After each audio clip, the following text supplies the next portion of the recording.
Um, Now I believe that you can see my screen. So welcome everybody who is online already. It's nice to have you here. We are launching a series of lectures for teachers on innovation pedagogy, and this is our first session today. And we are very happy to have participants from all over Europe. And then we have great speakers today from TUS and HAMK, and also hopefully from Howest, possibly. So we are this is part of the Run InnoBoost project, which is funded by eight Higher Education Initiative of the EU. And within this project, we are organizing these workshops for teachers on innovation pedagogy. We are also organizing workshops for researchers on innovation. And we have just finalized online bootcamp for students also on innovation and entrepreneurship competences. So you can find more information about the project from this on website innoboost.eu, and from the opportunities you will find also these sessions. We will record them so that you can go afterwards, or if you want to share to a colleague, for example, who couldn't make it today. So in this series, in order to get a certificate, you should watch all the materials and let us know then to our email address when you have finalized them, and then you will get your certificate. But from the opportunities, you will be finding the recordings after on these live sessions, so they will be there. Yes, so that's very shortly about the project, and I think that I will just give the floor to today's speakers. We have a very interesting session coming up on the competencies, innovation competencies, how to measure them, how to follow them, what to do as a teacher about this. So please, Anna and Maija, go ahead. The floor is yours. Okay, hello everybody. My name is Laura-Maija Hero. Call me Maija. I come from HAMK, and together with my colleagues from TUS, Howest, and uh, is uh, is Peter here? Maybe we all can present ourselves first, and then to the agenda of today. So I am from HAMK. I'm a principal research scientist on innovation pedagogy. I'm one of the writers of the funding application of InnoBoost, because I so much wanted that the teachers could teach uh, the making of novel innovations. And I so much wanted that the researchers would understand about how to take their research to the marketplace and implement and so on. So I'm super happy to be here today with my colleagues. And together we have planned a 2-hour session for you. There's a little bit of a workshopping and there's a little bit of a lecturing and defining and such. But I hope you will enjoy this session. Anna, go ahead. Hi all, my name's Anna Connaughton and I'm a research support officer here in TUS. TUS is a regional university in Ireland. Its mission is to deliver regional transformation, providing a steady pipeline of skilled graduates. We have over 15,000 students in our 7 campuses, with the main campuses being in Athlone and Limerick. We champion values of inclusivity, accessibility, and innovation. I suppose the project that I work on in regards to RISE is very much an initiative that is structured to drive the development of innovative, high value products and services, which is aligned to regional development. And My role at the moment is introducing, I suppose, a more focused learning around entrepreneurship. It's been very much seen in the last year that entrepreneurship is alive and kicking in the university. Over the last 25 years, that there's been changes from being ICT to a college, and then very newly just a little baby university of 2 years old. So it's about formatting the entrepreneurial teaching at the moment and trying to harness all that's going on and collect it in one spot. So I'm looking forward to all the learnings as well today, because we're new on this transformation. Okay, Peter. Hello, my name is Peter Casey. I'm also an employee of TUS. I work between the research community and industry, and also creating pathways between education. My background is from industry. Later today, I may give you a little bit of insight into the Entrecom framework. Our colleague from Howest, Vic, has a little bit of a problem with an emergency power outage, which hopefully he will be back online, but if not, I'll give you a taste of the Entrecom and he will record the rest of his slides. And I suppose I'm interested. I've spent my life practicing and being around an entrepreneurial environment as opposed to teaching about it. I did a master's in international entrepreneurship, but my default position probably is intuition, and then find the theory afterwards. So I'm very interested in this morning's session. Thank you.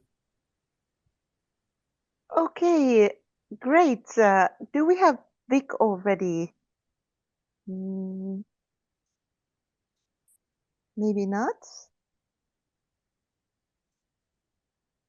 Okay, can you see the slides? We can see them very well, and we can see you nicely also.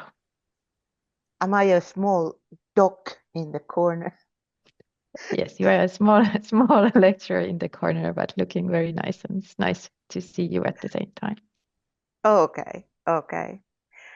So today we are opening the innovation pedagogy sessions, or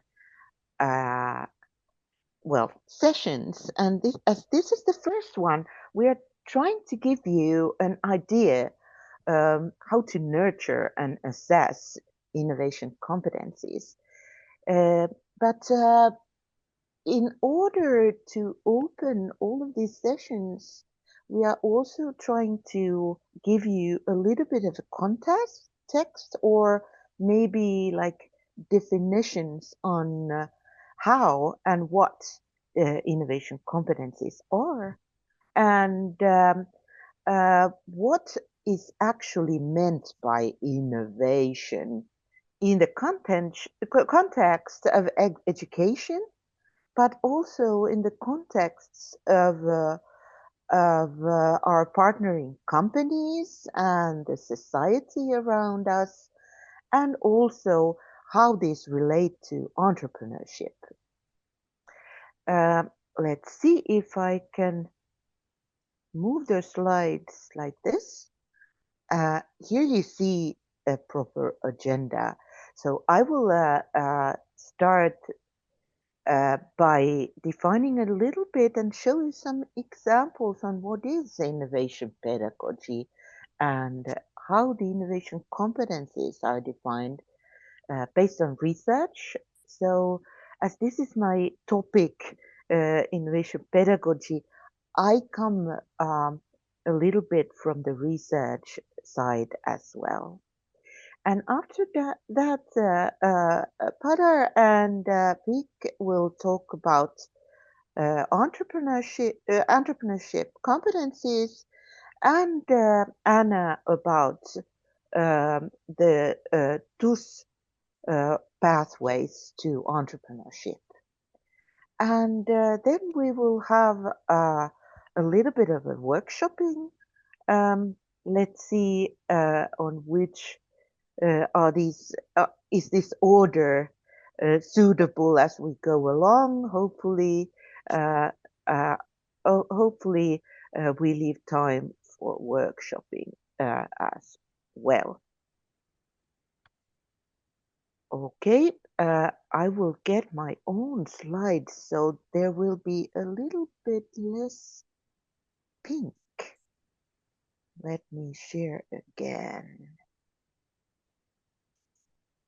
Here.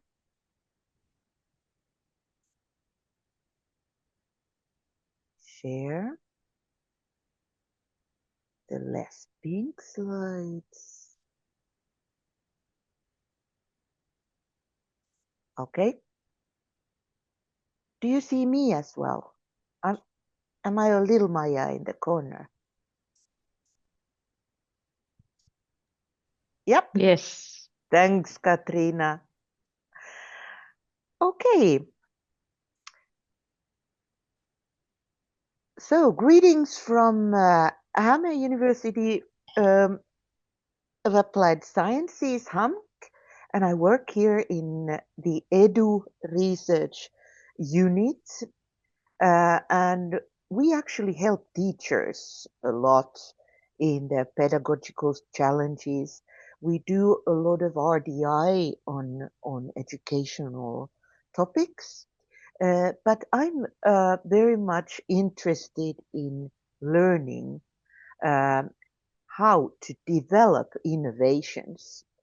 So I have a PhD on that, and I've been studying innovation competence and the multidisciplinary activity systems for innovations and how students experience these types of pedagogies.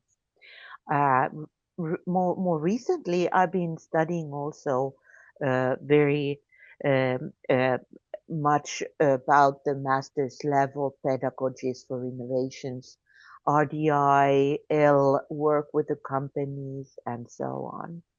And but before that, I was an innovation coach in one of the in the biggest applied science university in Finland. So I've been coaching innovation teams for 14, 15 years now. And before that, I used to implement novel technologies and novel products to the marketplace with my colleagues. And I used to work in multidisciplinary innovation teams, helping the go-to market of novel stuff. Okay.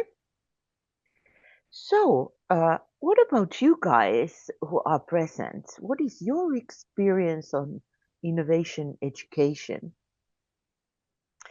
How do you ensure that innovation competencies are developed in your students and maybe also with your colleagues? And how do you teach in practice? Can you write in chat and then raise a hand? Raise your hand if you would like to speak. I will just say, Maya, that okay, now it changed. I thought that if you wanted to change slide, it didn't yet change, but now it's there. Good. Yeah, I think I need to share a little bit differently so that I see. I don't see anybody, and I don't see. I don't see so much of a hand.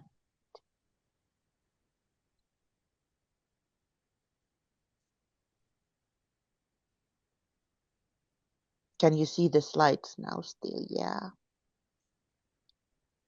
Yes, we can see the slides. And if you wish to repeat again that we are still waiting in the chat that people will answer. Yeah. So, guys, how do you teach so that innovation competencies might develop? How do you do it in practice?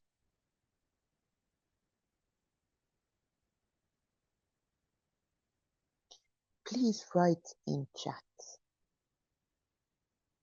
Is it a difficult question? Maybe it is.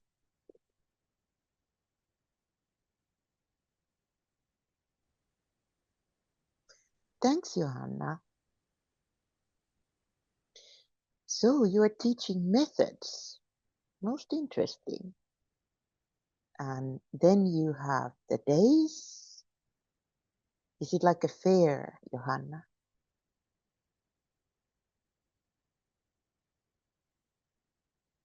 Customer challenges. Okay, how many days do you spend in with the customer challenges, Johanna? 2 days. Okay. So it's like an idea workshop, right? You make ideas to solve the customer ideas.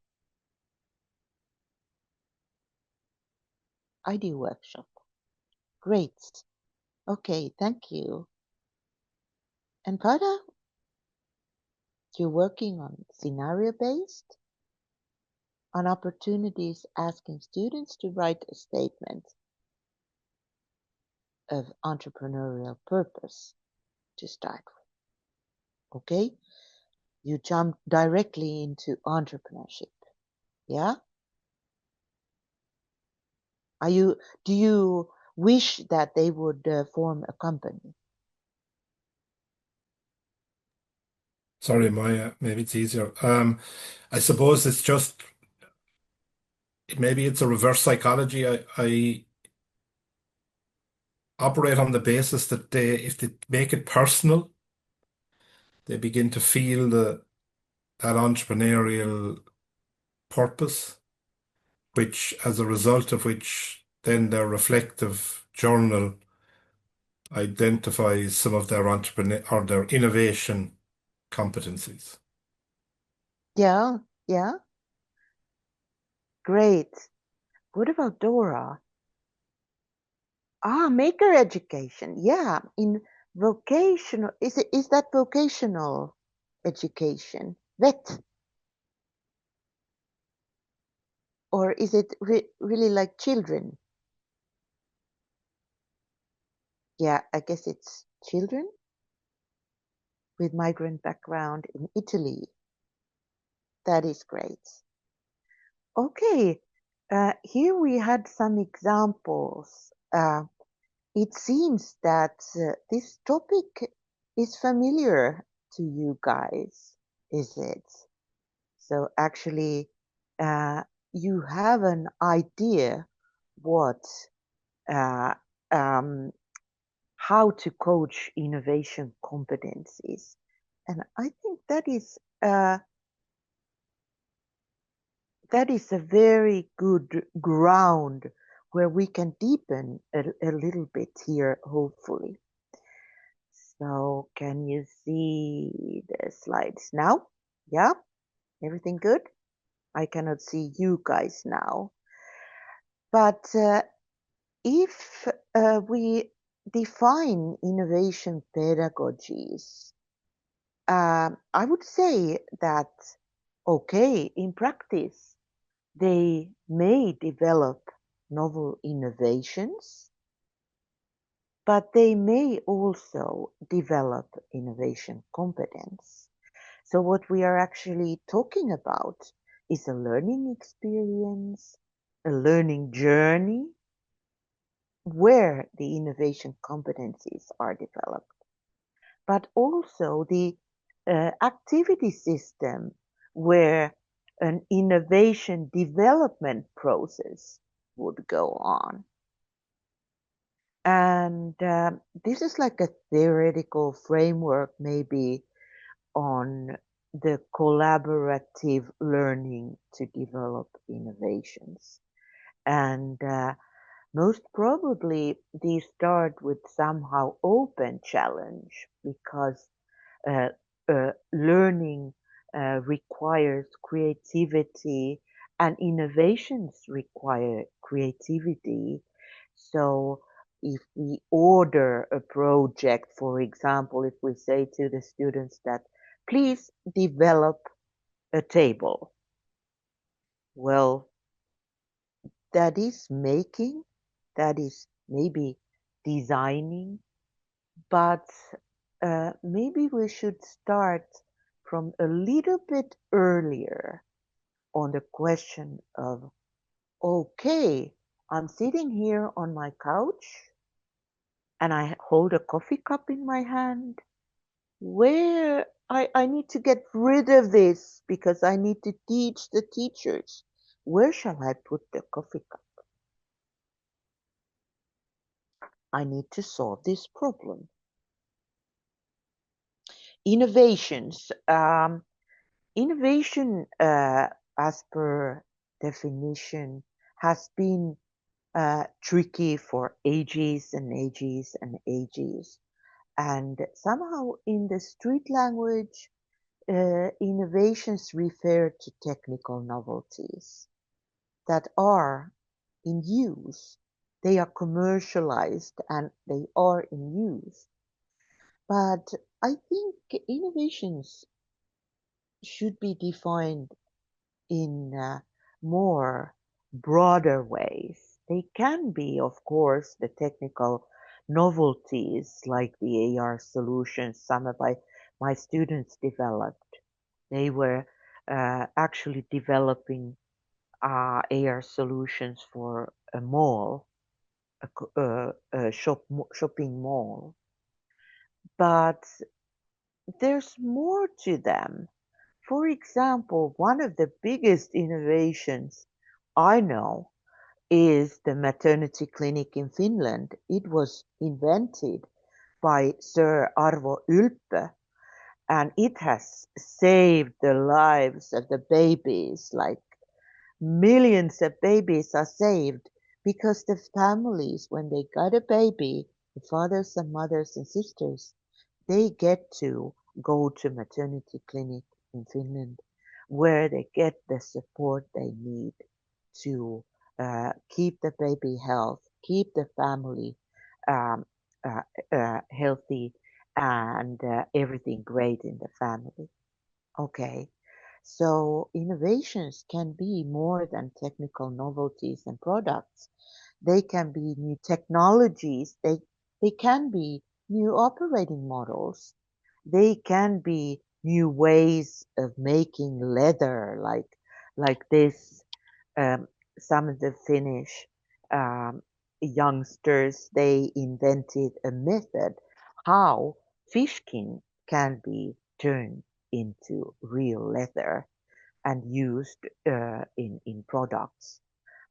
Well, in Finland, we have 300,000 lakes. We have the sea around us. So it's very important here to know how to use the fishkin.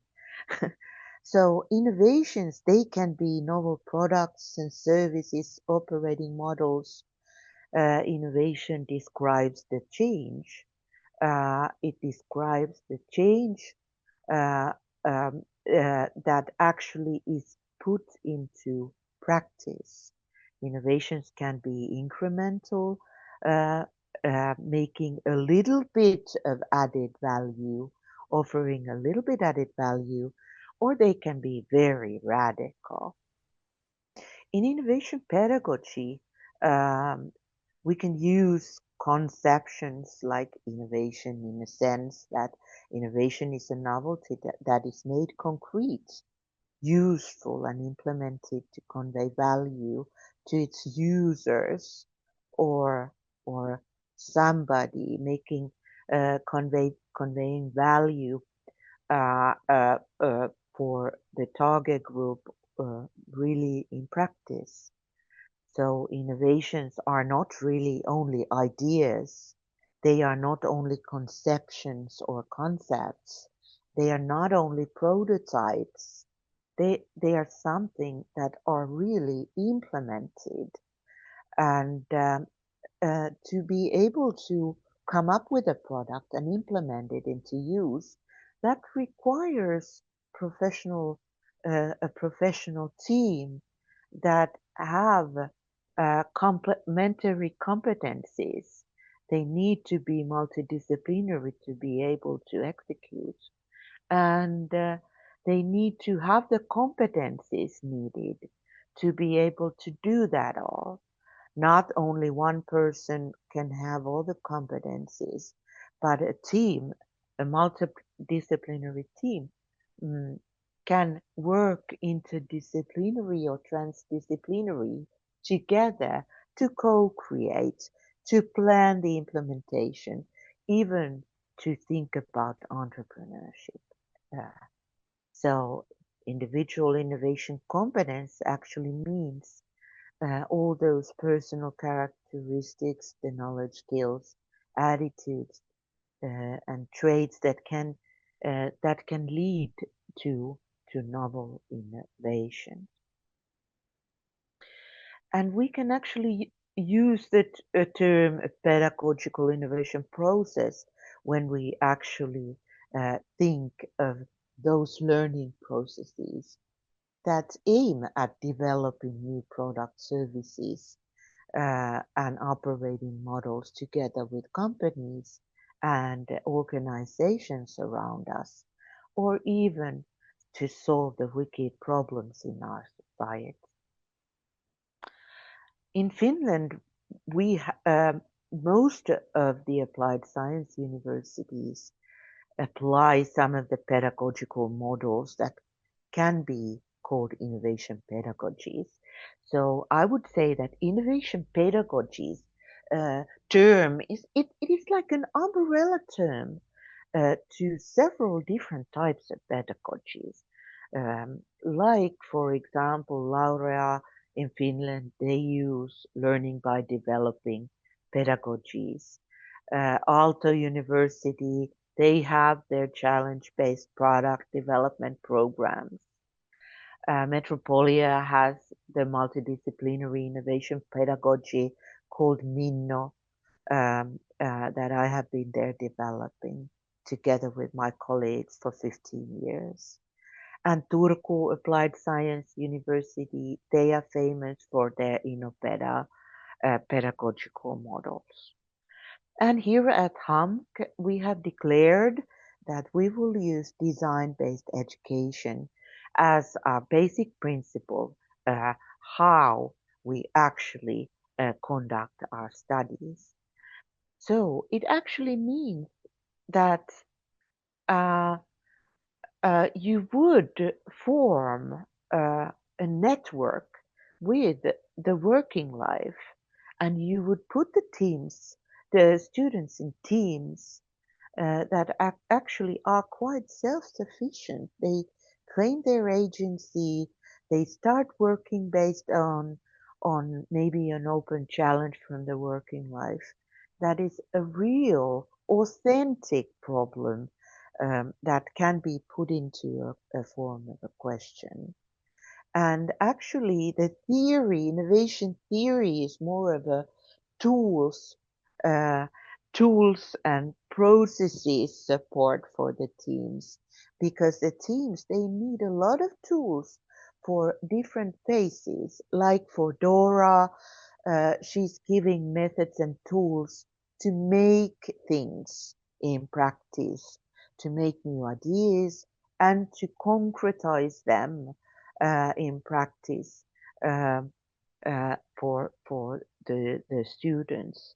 In Metropolia, when we wanted even to implement the solution students made, so we had to give them tools like even the go-to-market and implementation tools that we can discuss later.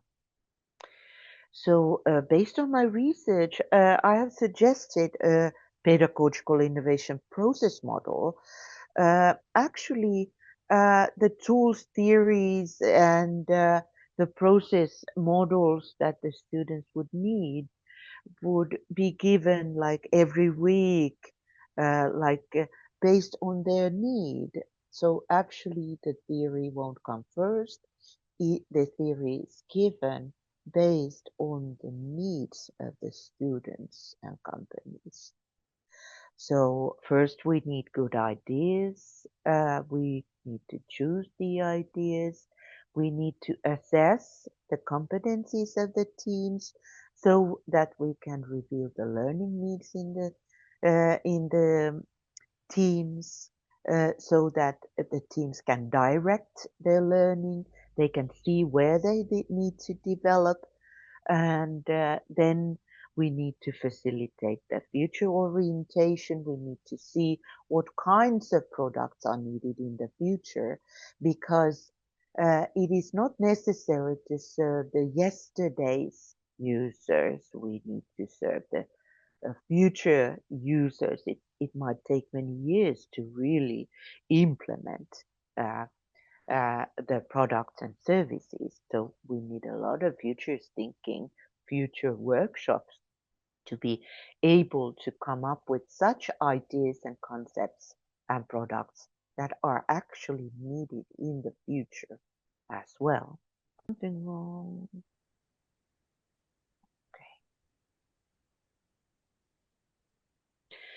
Okay. Here were the definitions. You will get the slide set, no worries. So here are the pedagogical models that we use, that are used in some of the Finnish universities of applied sciences. And here is an example of a pedagogical model of a project-based and challenge-based collaborative, co-creative innovation uh, course that was actually in total 10 credits. And here is a suggested pedagogical innovation process model, where I was just trying to explain that the theory goes and the tools are given and the prototyping and testing is done in the teams, so that actually the innovations become possible. And then the implementation is planned, so that actually the students understand what would it take to brand a product or service.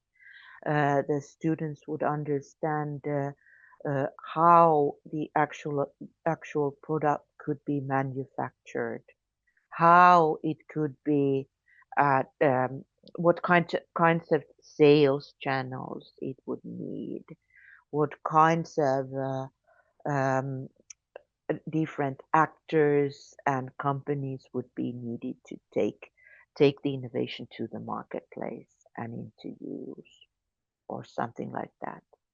So actually the innovation process would then bridge and lead to a logical step where the teams, they start to understand that, oh my God, this team could be a company.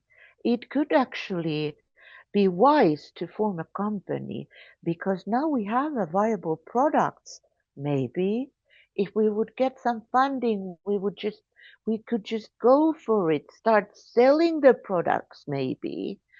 So actually, to be able to form sustainable entrepreneurship, I think that the students should know how to how to innovate and again, because most of the entrepreneurs fail at the first time, so they should know how to do it again and again. I show you some pictures. Here are some of our teams. They make prototypes, they test them, they pitch the solutions. They form multidisciplinary teams that at the first place, they don't even know how to make VR solutions, but suddenly they want to make one so badly that they start learning how to do it. They actually want to make products that they find more of the technical competencies somewhere, even if there's like cultural managers and musicians in their team. There's always somebody who can do a music to an application. There's somebody who can always build and make something by their hands. For example, this product is in use. It's a game in a school that has a lot of the immigrant students and children in the school, and they had the problem that the teams were very much divided. So this game puts these children together to practice innovating together, to practice the social skills of accepting other types of people. And here you have the rules, you have a guidebook, you have the playing cards, and you have the mountain game to be able to play it already. Uh, and it took 8 weeks for this multidisciplinary student team to solve the challenge handed over by one school in Itäkeskus in Helsinki. Okay, I have studied innovation competencies. I took a look at all the research I could find during 10 years. And actually, at that time, most of the studies, they studied actually the innovation competence of a company. So actually the RDI competencies of companies. It was really, first of all, it's very, very, very tough to find research on the innovation skills of a person. What would it take to actually um, get an innovation into use in practice? Not only idea competencies or entrepreneurship competencies, but what would it take to actually make an innovation together with other people? I could find 28 studies, and based on first I found like maybe 10,000, but then I needed to extract a lot because they didn't speak on the same topic. And actually, when we started to validate these competencies in real innovation projects, we found more competencies that were not included in the studies that researchers had done previously. So the researchers, they didn't actually speak so much of the concretization and implementation skills.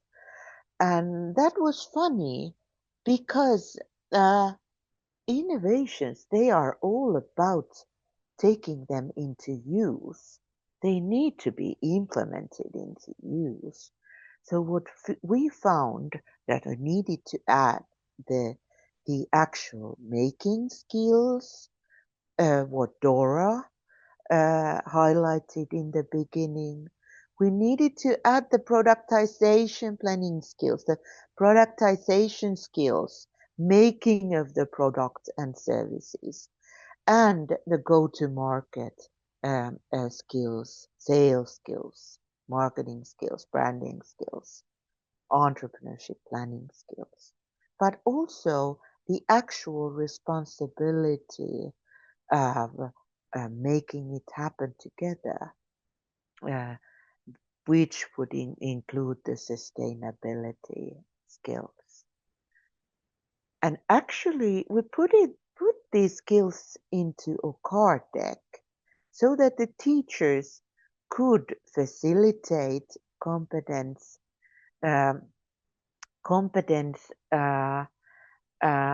journeys of the students. And actually, we here at HAMK, we use these card decks both in English and in Finnish. And on that, behind that link, you can find a book, and you can actually print out these competency cards for your use in your country, where you can actually, in the beginning of the innovation projects and studies, you can use the cards and let the teams use the cards. So based on the cards, the teams can explain what kinds of skills there are in the teams in the beginning and what kinds of skills there are in the middle and in the end. So in today's workshop, we can do it together with the teachers. But before we do it, I would like to ask Anna, Pada, and my colleagues, what do you guys think?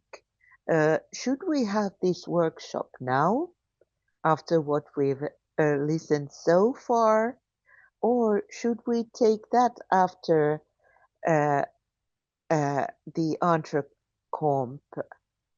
What do you think? These are very much, the workshop is very much based on this model.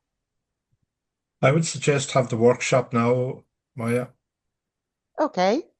Anna, would that be okay? Yeah. I think so when everybody's fresh. Maybe it's very fresh in mind at the moment. Okay. So how about Katrina? Could you help us organize in the rooms if Yes, you of course. are the host?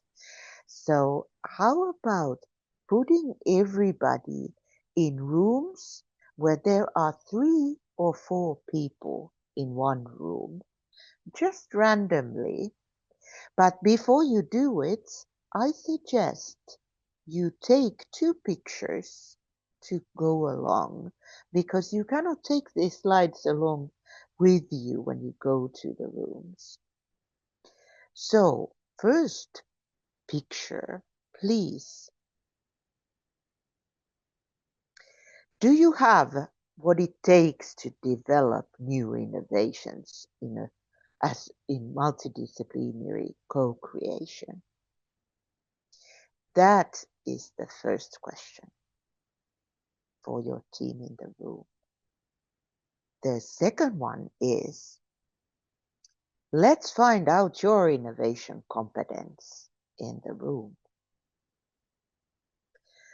And in the room, you will form a multidisciplinary team.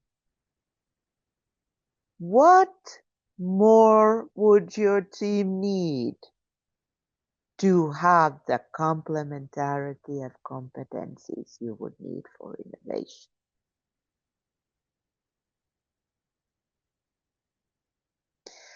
And then please take a photo and reflect your strengths and weaknesses in the teams and answer the questions you just you saw on the previous slide. So please take this model to go with you, okay?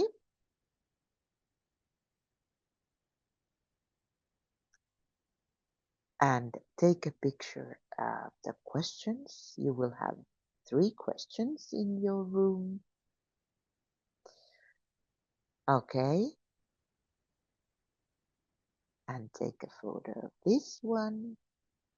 And then please join the rooms you are directed to. You will have 15 or let's say 10 minutes to work within your team. 10 minutes and you will be invited back.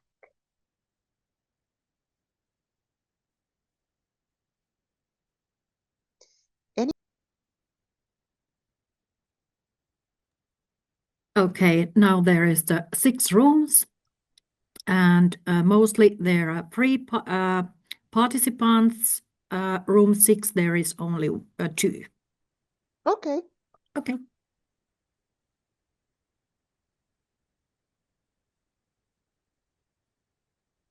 Katrina, please keep the room 6 because you have put me there. So I won't go to any of the Yes, rooms. you don't go. So please put that person into another room Okay. and delete the room, please.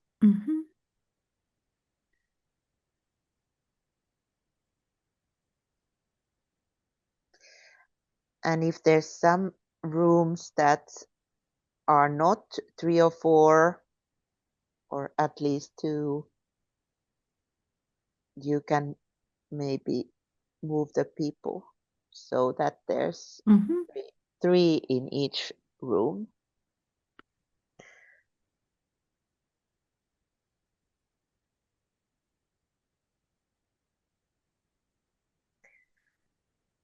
Okay, thanks a lot, Katrina. Katrina, I'm only in. Sorry, I'm alone in my. Oh. Okay. I return to the section because I'm alone. We will put you in another room. Thanks. Okay, thank you. I'm sorry, my English. No, that's fine. It's perfect. Perfect. Nice to meet you. Nice to meet you too. Let's see, Katrina, can you put... What is your name again? Patricia. Patricia. From Portugal. Okay. Okay. Room 3. Thank you. See you soon.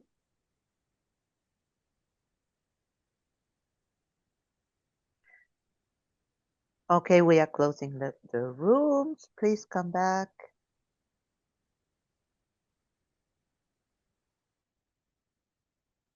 It might take a while. Welcome back.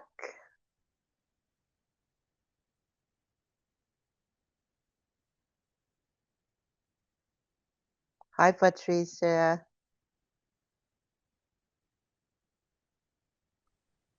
Okay, there's 14 people back.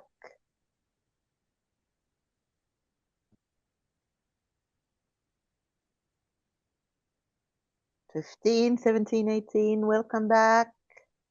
Welcome back, Sirpa. Can you see the slides? Okay. Do you see, Sirpa, the green slide? Yes, we can see the questions. Yes, good. Okay. Just in 1 minute, please, some of you share what happened in the room and some of the answers to these questions. Sirpa, you can start. We cannot hear you. I can even share a little bit because I've written down something, just some notes. So maybe I can share so it is easier for my team colleagues to add something that I have here. So I have just pasted these questions there, and this is something that we were talking about, that we are thinking about the competencies that everyone can have, but still the innovations happen in teams when we come together. And this kind of always lack of time to develop and how to plan the modules better. It's not easy because it's kind of choosing what is the most important.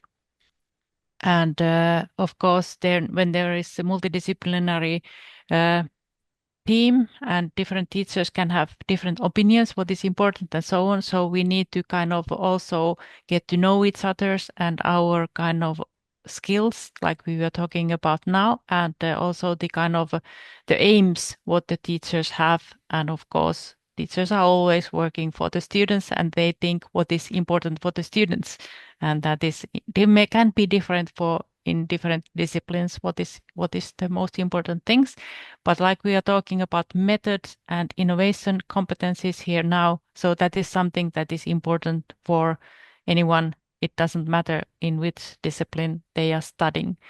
But the skills that we were thinking that are important were like future thinking. They have the overall picture and what is needed in the society, and also the kind of skills for teachers to being quick learners and have communication skills and this understanding each other and expressing things that and kind of conversation skills, and we would have more opportunities to contact the companies and also build our teachers team maybe the same way as we ask students to build their own teams to get to know better when we start working together. And then something else we were also discussing how we kind of adapt to these changes that are happening in kind of this technical world like this and AI and the whole education system. Yes, that was quick. Thank you, Sirpa. Yes, it's very important maybe today to understand that AI is a great tool for creative work, creative ideas, concepting, productizing. And actually, we made a plan here that if there is an optimal innovation team of 5 persons coming from different disciplines, one could even be an AI agent. So we could think that 4 or 5 people in a team would be enough if we consider one person the agent, AI agent. So that is possible to think like that as well. And of course, teachers' work is very much co-creation.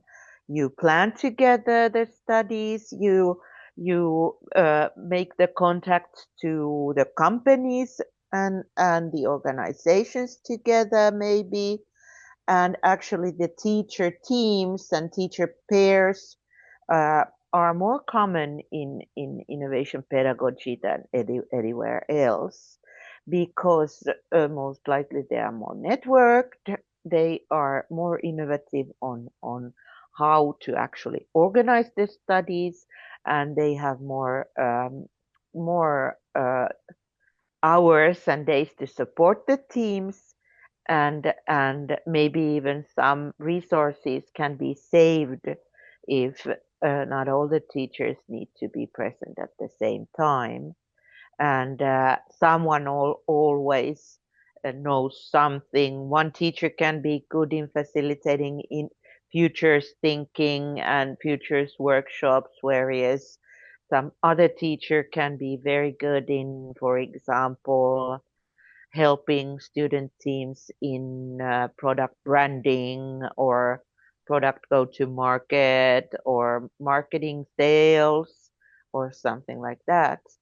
So I would say that most likely in innovation pedagogy, there are several teachers working together. Okay, anybody else?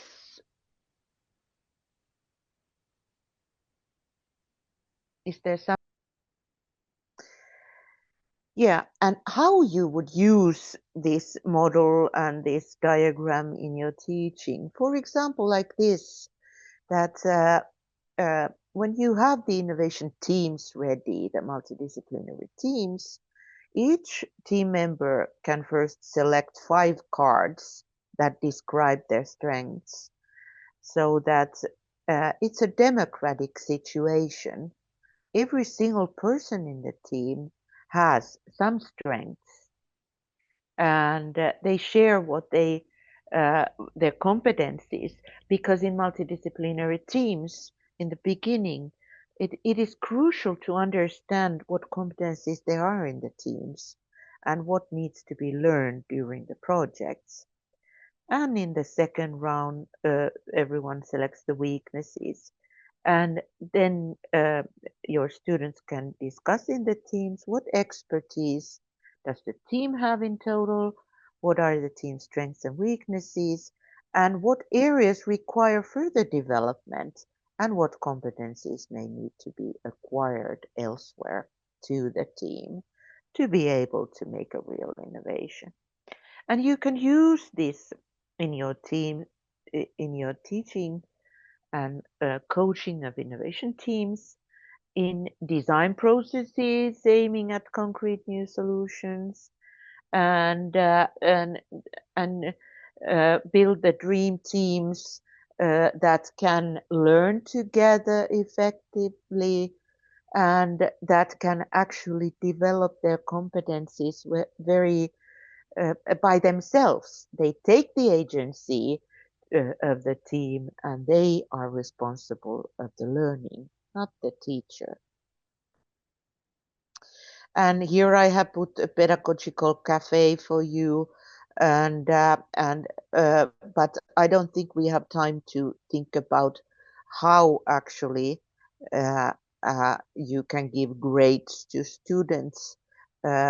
But maybe a single notion is that when students work in innovation teams, they actually change the language of me thinking to we thinking, and it so happens that they will change the language from we thinking to the world thinking. So sustainability pressing problems are very suitable for teams to solve with practical new products, services, and operating models. And how you can assess the success of your innovation education. Well, the projects should and the teaching should have impact in the society. So that is why we have crafted an innovation education impact assessment model for higher education. That's it. Anna, Padar, your turn. Thanks, Maya. How are you all? Let's find where my presentation is. Yeah. Okay. And before Anna starts, if you have any questions, you can put them in the chat, please.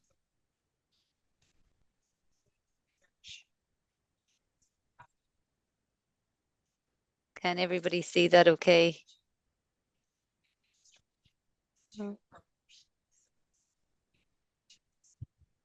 Yeah, we can see also your next slide, but this is okay. Oh, can you see that there okay then? This one here? Yes, we see. Perfect. We don't see it in the presentation mode, but that's okay. Okay. As we saw with Maya, sometimes it's a bit perfect. Technically difficult. But go ahead. am going to go ahead because I know we're finished up in about 40 minutes. And I suppose what I wanted to start with, when I introduced myself earlier, I introduced my very formal role here in TUS, but I also would like to share a little bit more personally about myself before we start, because this is why I have such an interest in the project InnoBoost. I suppose I've been surrounded by enterprise and innovation all my life. My parents ran their own food business. It was situated beside our home. And there I got a natural curiosity for business and customer experience and strategy. And it was very much nurtured there. Our family life was very intertwined with business throughout. And growing up, I suppose I was able to experience then firsthand the economic highs and lows over the years. There was the boom of the late 90s, the boom of the 1980s. I remember in the UK, and then of course the downturn in the early 90s, the rise of the Celtic Tiger, the fall. But like through it all, I suppose my parents, who are now in their 70s, still work at their business, were a real testament to resilience and passion. So that's where it comes from. And I suppose that entrepreneurial spirit has always stayed with me. And though I work here in the Technological University in Tooth, my partner also runs his own business. So not only do I work, I suppose, in the world of innovation theory, I also have lived experience. So that was just a little bit personally about myself. So first of all, I suppose what we're going to focus on here is this session is about how we nurture and assess the innovation competencies, the skills and the mindsets that enable students to create, adapt, and lead change. It's just not about, I suppose, the teaching of innovation as a topic, but embedding it in a way of learning. And that's what we want to do here in TOOS. Entrepreneurship within TOOS has certainly been developing, although much of the activity has, I suppose, far remained in the individual faculties. The projects such as RISE that I spoke about earlier, which is funded through the HEA here in Ireland, aims to strengthen the research capacity. And alongside it with InnoBoost, which is funded through the EIT, and that's going to build on our capacity in innovation and entrepreneurship. And I suppose what we'll see is together with these initiatives, we'll enhance TUS ability to develop and support innovation and entrepreneurship ecosystem, and that'll be across the entire university. I suppose a quick question to engage with everybody here is, when you think of innovation, like what skills or behaviours come to mind that students will need in the practice? I know we talked about competencies there with Maya at a length, but I suppose if you just want to pop in some of them answers that came up, and you know, we are a small class here, so feel free to pop them up.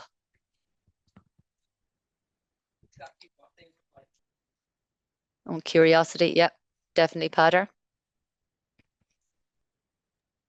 Can you repeat the question? Oh, sorry, am I talking too fast? Because I would have a tendency to do that. So tell me to slow down. So the question is, so when you think of innovation, what skills or behaviours come to mind that students need to practice? We spoke about the competencies there and skills, but just I suppose even to pop down little one words that we've spoken about.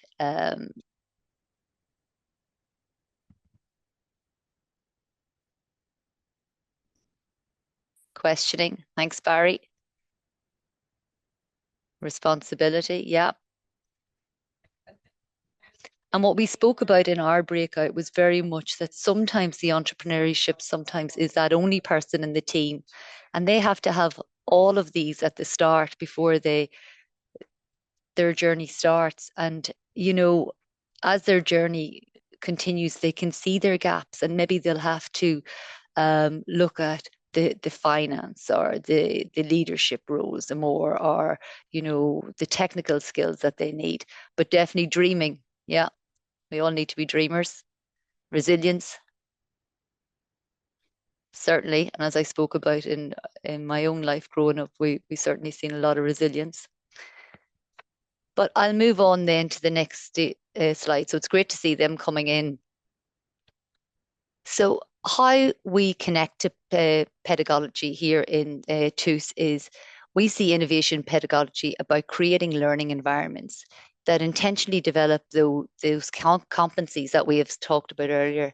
It shifts from traditional content delivery, and what we're very much looking at is experience-based learning with projects, reflection, and real world collaboration.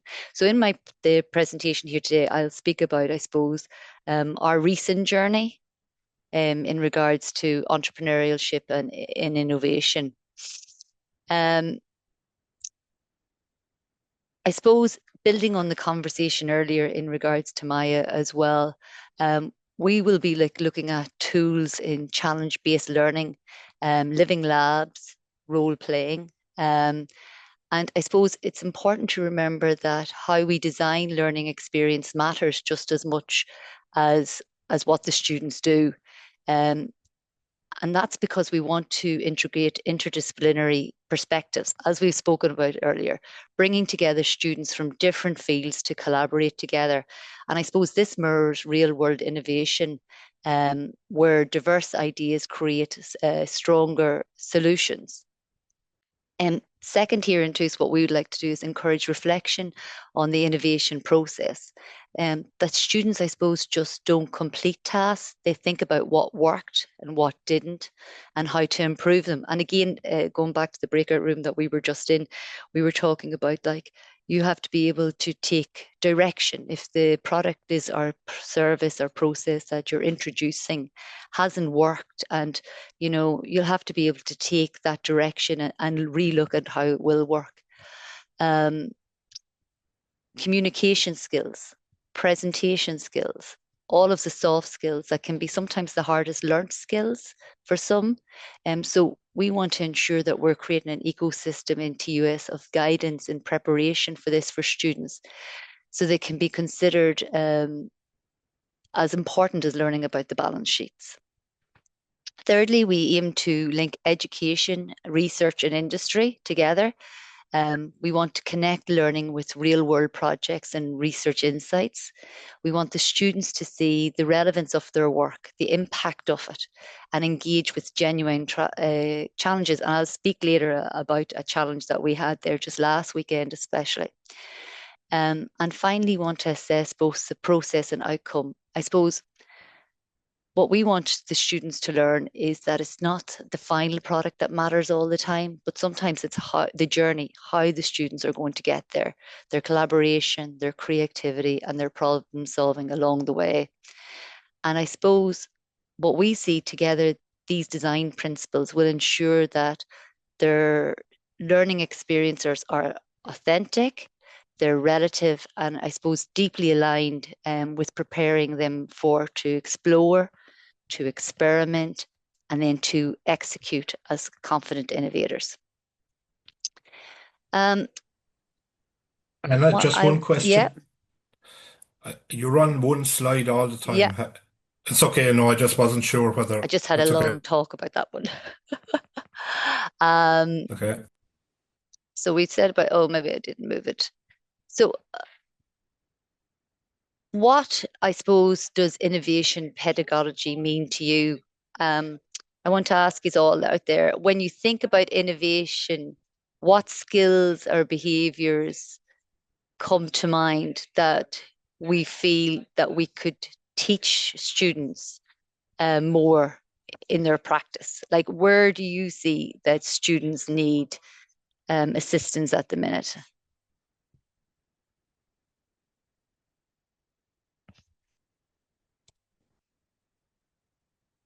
Communication, yeah. Presentation, yeah.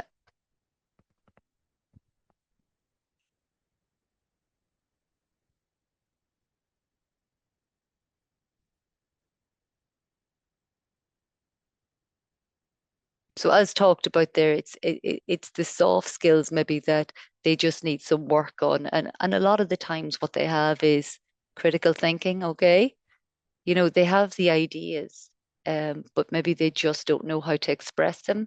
So maybe our roles as educators is to mentor and to handhold, to ensure that these ideas are brought along.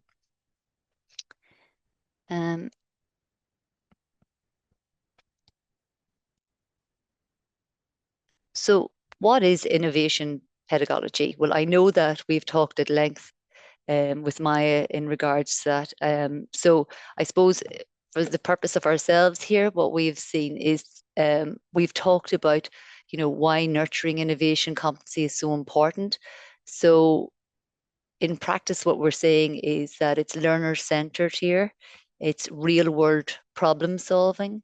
It combines creativity, collaboration, and experimentation, and it moves beyond theory. It goes to the experience. So it's their lived experience that we want to nurture here. And I suppose, when we think of even John Drury's experiential learning by doing, or Kurt Lewin's ideas of learning with groups, where teamwork, reflection, and collaborative ideas come to life. That's the kind of pedagogy that we would like to put into action here in TUS. So, as I spoke about earlier, we were going to talk about like a recent case study that we have. So at the weekend just past, we had an event here in Athlone, and it was the NASA Space App Challenge. It was called the HACK Athlone, and it's a NASA sponsored event, so it was. And so if you can imagine, there was over 200 students that came from all over Ireland here to Athlone. They did 48 hours of intense innovation, collaboration, and exploration.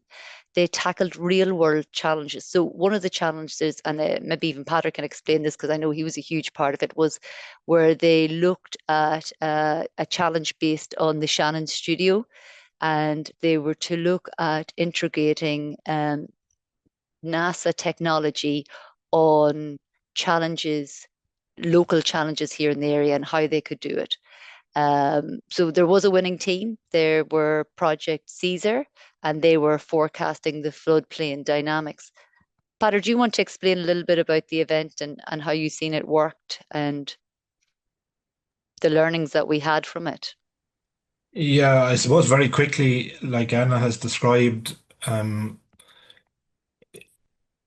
sure how many of you here are familiar with a hackathon, especially the ones that are for 48 hours. Sometimes it can be difficult to describe to people what they are because of the intensity and the length of them. But fundamentally, you get these challenges. In this case, it came from NASA. And what we did then is we had what we call a side quest, which give them, more localized challenges. But in a second, I'll explain to you a little bit or give you insights into a template called an Entrecom framework. But this event is more about, the simulation of an entrepreneurial environment, that pressure, and the outcome from always amazes me, and so much so that we're going to have a follow on to this, which is what we call a 45-day challenge, where we'll work with the projects that were created and try and shape them into something. But you do see individuals, one of the things that stands out in my mind is 4 students from first year who have been in the college for 1 month. They took on the challenge to build a low Earth orbit space station, and they did it without fear. And when you talk to them, it was very enthusiastic and very encouraging. The challenge I think we have as an institution and as a learning environment is to make sure that when they get to fourth year, that they still have the same sense of possibility and creativity. I think that's Yeah. And just, I suppose, on that, a little exercise, and again, you can pop these into the chat for you. Like, say, for instance, if yourselves in your own universities had 48 hours, like what local challenges would you tackle using data or technology? Or what local challenges do you see in your areas at the moment that you could do something similar with, maybe even in a smaller scale? But, do you see that this, I suppose, this hackathon delivery would be something that you could use? And if so, like, what are the ideas of the local challenges you would have at the moment?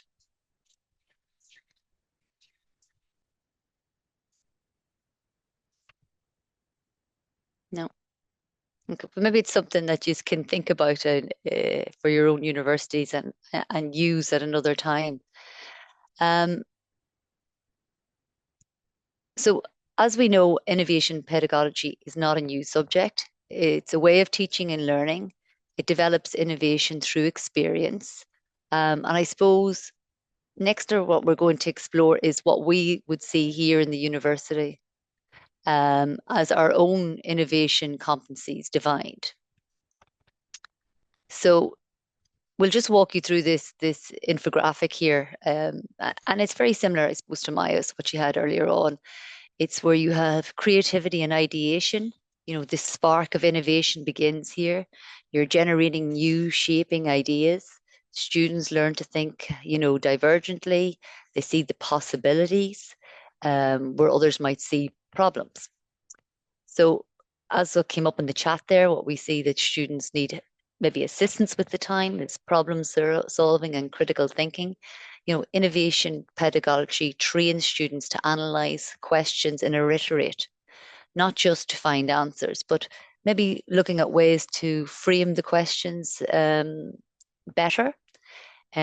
Collaboration and network, and that very much came up in our breakout room as well. I suppose no innovation happens in isolation. Learners build the capacity to work across disciplines, connect with external partners, and leverage with diverse experience. And I was only saying as well in our breakout room, last week we delivered the 2nd week to the students of the online boot camps. And we had 4 guest speakers that were startups that had come in to speak to the students at the last half an hour of every session. And I suppose one thing that I really picked up on was that it was the collaboration and networking that grew their business.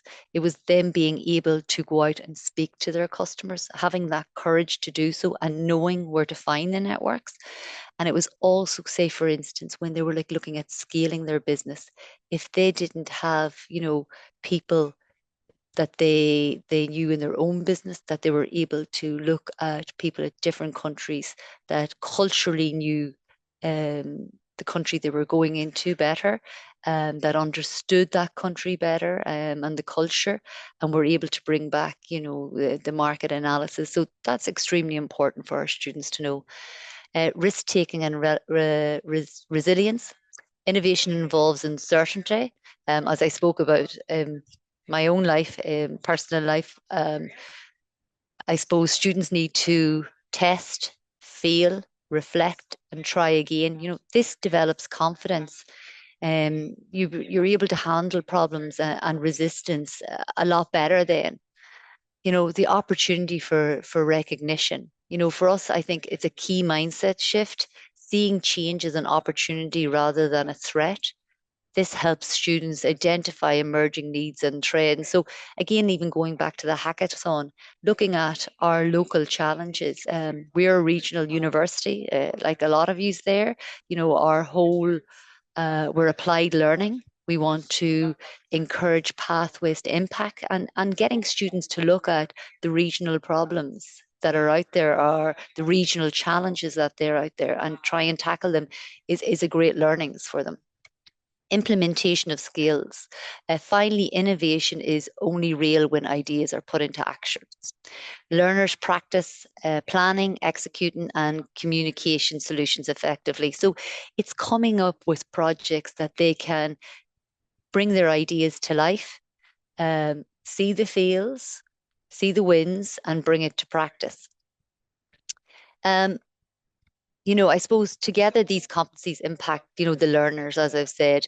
They'll impact organizations and communities if we're able to, I suppose, harness the students correctly and their ideas and help them grow. Now I'm going to speak about TUS works, and maybe,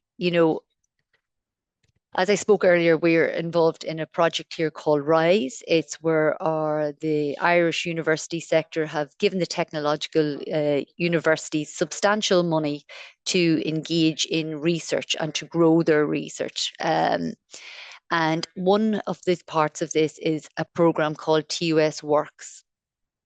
And I suppose this slide is going to outline the journey that we're on with students in developing their entrepreneurial competencies.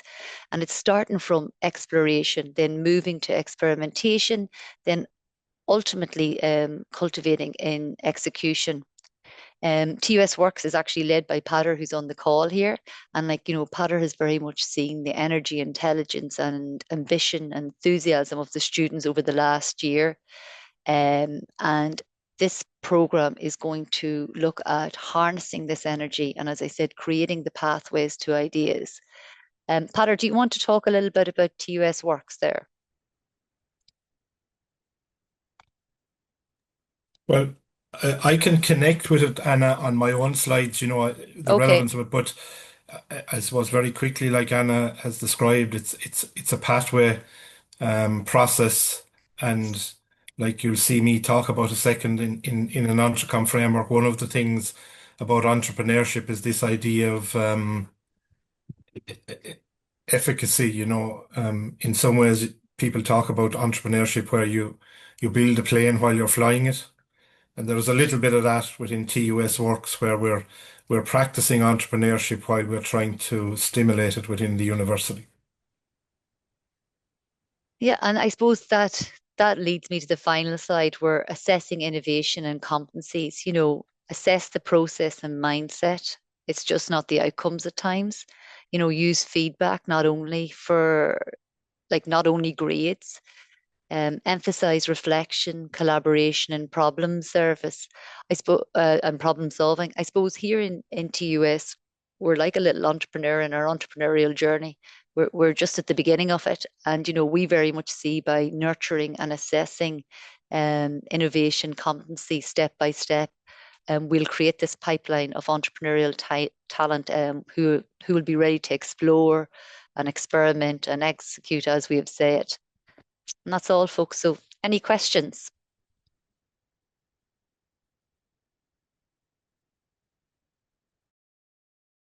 Can you see my screen? Yes. Okay. So I'm a little bit conscious of time, but that suits. Like what Anna has said, and please stop me if the screen isn't moving. I've only got 7 slides, and we've got, I think, about 10 or 15 minutes, so they should be moving. If they're not, let me know because I don't have the screen sharing here. Just to reiterate what Anna has said, I suppose, give you the context of TUS as the Technological University of the Shannon. And my own background was I've spent 37 years of a career, of which the last 10 years has been in the public sector in another university before TUS. And prior to that, I was in SME environment. And prior to that, I spent 17 years in a multinational food company, an Irish food company. And I suppose going back to and I didn't realize this until I went back to college at some stage and did a master's in entrepreneurship, that the the best school I probably went to was growing up on a farm in Ireland. And if any of you are from an agricultural background or have grown and been, exposed to like what Anna has described, that environment, I think we often take things for granted. But then in close to 2016, when the Entrecom framework was actually published, I'd say probably within a year, I became aware of it. And I found it a very useful framework because it talks about entrepreneurship being a life skill and a mindset, not just a commercial resource. And I find sometimes that maybe staff and students get put off by the word entrepreneurship, even so much so that we often now use the terminology enterprise development. It's a bit less buzzy and a bit more practical. But fundamentally, entrepreneurship, people often think of it as, Elon Musk and all these people, but entrepreneurship is the lifeblood of any society. And the Entrecom framework is, I often talk to people about the entrepreneurial environment. It's chaotic, which it is and can be.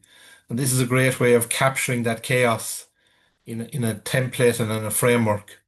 And you can see here, you've got 3 competencies in the center around idea and opportunities, resources, and then converting it into action. And those 3 competency areas further extrapolated into 15 competencies. Now, my experience of working with entrepreneurs is that, sometimes they go from the vision to action and they might not take full account of the resources. So while this is a framework and it looks nice and neat, the actual practice is a little bit more chaotic. And I think that's one of the challenges in pedagogy to is actually try and stimulate an environment that's almost like that simulation of that entrepreneurial environment. And again, if I go back to my own practical experience of dealing with entrepreneurs, and this is what we use in TUS, it's driven by ambition. So in the process that we use, we always go back to the student and say, okay, what do you want to do? Tell us what motivates you. And the same thing happened, I think, like Anna described with the hackathon. That brought people together that had an interest in space technologies, but also an interest in converting them into impact in society. So that's then where, guided by intuition and supported by science. And within the principles, the core principles of the EntreComp, converting it into teaching framework, the idea that the experience of people, the go back to the ambition, you'll find that students will have their own ideas and their own problems and their own. When you ask people, well, do you have any idea? And to start with, you often find people shy because when I hear people saying to me, well, I have an idea, but it's crazy, that's usually worth talking about and getting to understand, because what people often forget is, innovation or invention without entrepreneurship is static. Whereas when you put the entrepreneurial mindset to it, then it becomes more active. And that's come back to this idea of about emotions. People, when they have their ideas, you'll often find that there's a strong connection. And this list of 9 competencies here is also from a practical entrepreneurship point of view. You find that entrepreneurs themselves are very reflective. They try something, it doesn't work. They're connected to an ecosystem. They're very good at creating networks. This is, I think we'll see in a second when we talk about bringing it into the classroom, the value of students talking to each other or throwing ideas around the place. And often you find, someone asked me about, it was interesting, I think, on the chat a second ago, some people put up communication as one of the challenges. And I would say 2 things that I find from dealing with entrepreneurs, the 2 most difficult things that an entrepreneur have is 1, presenting, and 2 is creating a price list. And it kind of makes sense that that would be the case because both of those are very personal and it's where you're trying to put a real value in what you're doing. So that's classroom learning, the collaboration. And then you start to think, getting the student to think outside the classroom. Who are the stakeholders? Who else might have an interest in this idea? And this is where the mentoring comes in, and where possible, we, stimulate the environment with industry engagement and progression. Movement is a key part of the EntreComp framework. How does this get it into a classroom and the teaching methods? From the entrepreneurship side, effectuation is, working off of intuition. Then you have a framework which a lot of people, I'm sure yourselves, have been familiar with, design thinking. And that creates some practical tools around taking a problem, converting it into a solution in theory. And the lean startup is where you start to build that commercial or societal model. So there's variations of the lean startup canvas, which is listing the ingredients that are required to bring this together into a business model. Because even if you're supplying something that's for a charity, or if you're trying to set up a business as a charity, it still needs a business model. And then from a pedagogical point of view, project-based learning, it helps to frame the problem. Experimentation allows people to experience that, failure. We all start sometimes with theories that we believe are certain. to soon find out that they were certain in our head, but not certain in a wider society or in a marketplace. And don't underestimate the classroom as a learning community. Finding a common ground and sometimes not finding the common ground, to an entrepreneurial mindset and an entrepreneurial characteristic has to be that amount of it is stubbornness, this vision. And if I just go back to, you'll see various templates around the Entrecomp framework, but you can see here, the ideas and opportunities is part of that equation and turning it into action.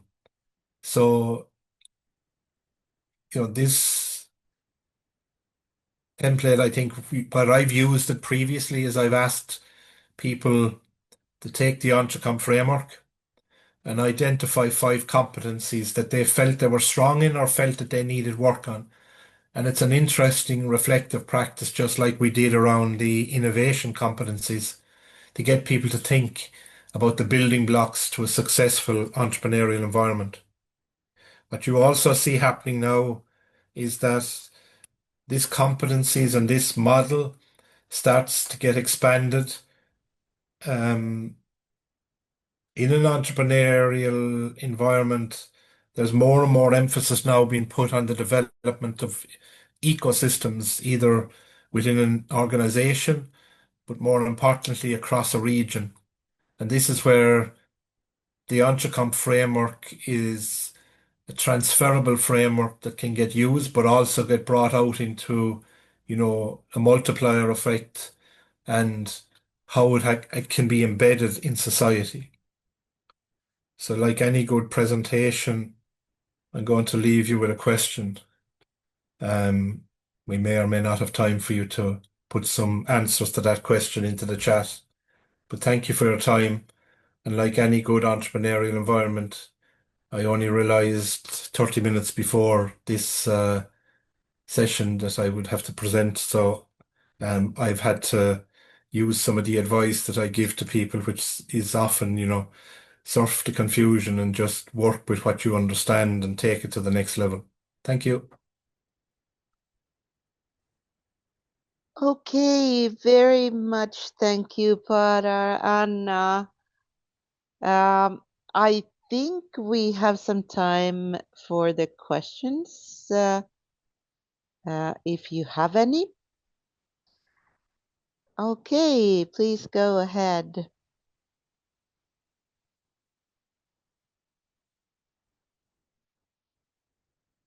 Any questions? Yeah, or can I ask even oh, sorry, my camera's off. Sorry, excuse me. Or can I ask, like, say for instance, any of the lecturers that are out there at the minute, what kind of innovation, do you think you can create? And like, how did you find this lecture today? Did you find it helpful?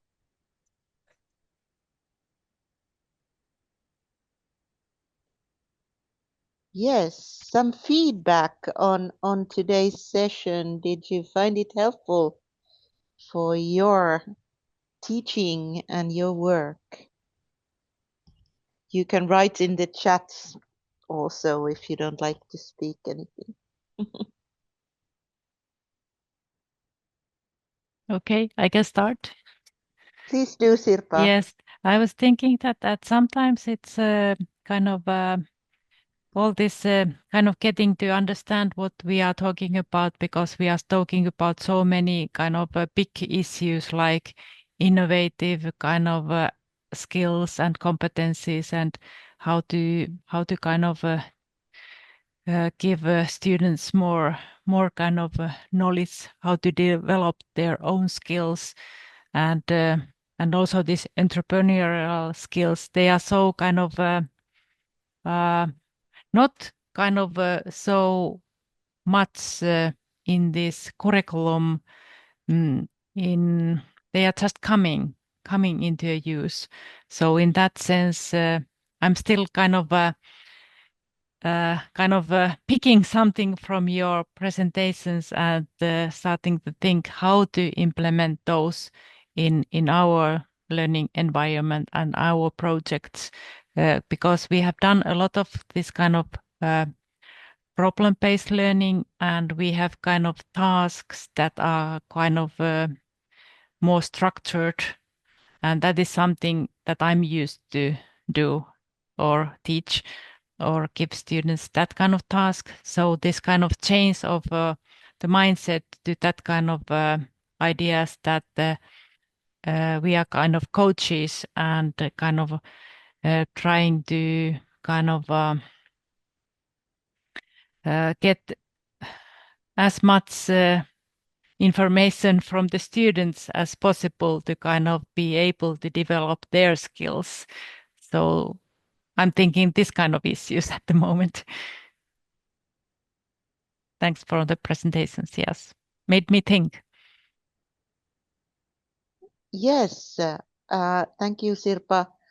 I think entrepreneurial skills and innovation competencies, yes, as they are so much of a soft skills and they can be implemented in many ways, but as long as they are in the curricula, you get to assess them.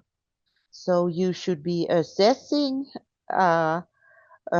actually also the soft skills, not just leave them like that.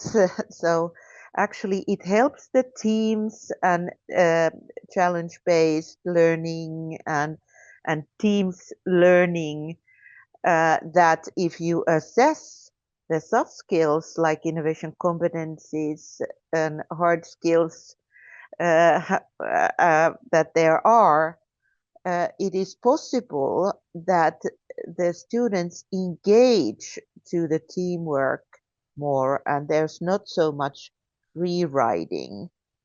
Because, for example, in peer assessment in teamwork, if your colleague, if the one student assesses the teammate that he or she hasn't participated so much and has been free riding in the team, so the team actually assesses and the teammate that has been free riding.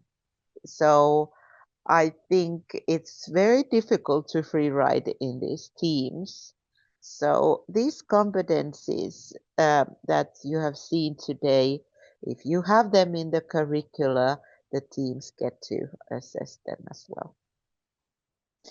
Patricia, did you have something in mind?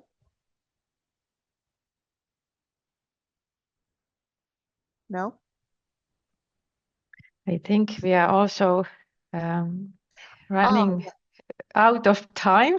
So we have had really interesting session. I think really interesting points of views. And as Sirpa said, a lot to think probably for many. I also think that it's a lot of competences when we think about it. So that also is maybe one challenge in then designing the pedagogy and how to follow up the development of competences, because from your presentations, that's at least my takeaway, that there are many those competences that are involved in this. But we want to thank all of you a lot, all the presentators, for this 2 hours. I'm sure that we all go away with a lot to think, and we will provide the recording and also the slides on our website. So if you want to go to see them again, you will find them from there. And also if you want to spread them to colleagues who couldn't make it today, then please do let them know that these will be available there. But from our part, thank you very much.